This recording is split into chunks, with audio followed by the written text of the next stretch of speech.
C'est une nouvelle vie qui commence ici, à Laon, dans le nord de la France, pour Abdul Razik, ancien interprète afghan de l'armée française. Pour l'instant, je me sens bien, que je suis loin de la menace et je suis très tranquille et je suis content de la situation actuelle. Je peux marcher sur la rue tranquillement sans être menacé. Son visa, il a bataillé dur pour l'obtenir. C'était pourtant une question de vie ou de mort. En Afghanistan, il était menacé depuis le départ des troupes françaises en 2014. Interprète, chauffeur, 700 civils afghans ont travaillé avec les forces françaises à partir de 2002. En 2014, un premier groupe de traducteurs avait obtenu un visa, mais pas Abdul Razik.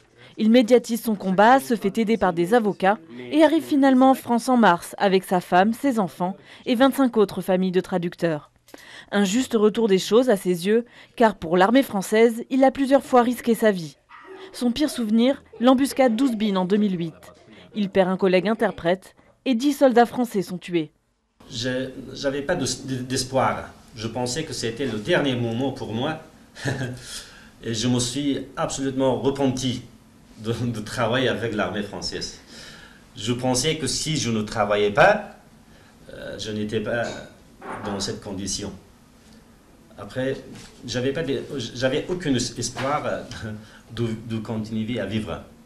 À Laon, ce sont de nouveaux défis qui les attendent. Abdul Razik espère trouver un emploi d'ingénieur. Sa femme doit apprendre le français. Avec son collègue Massoum, il aimerait déménager dans une plus grande ville. Ils n'oublient pas non plus leurs collègues restés en Afghanistan. Je suis content ici en France parce qu'on est en sécurité ici. Et il n'y a pas de menaces, pas de risques. Mais je suis inquiet encore pour la famille qui sont encore en Afghanistan. Il y a des interprètes qui sont encore. En Afghanistan, ils sont encore plus de 150 anciens interprètes dans l'attente d'un visa, à qui la France avait aussi promis protection. Leurs collègues de Laon ont monté une association pour les aider à obtenir gain de cause.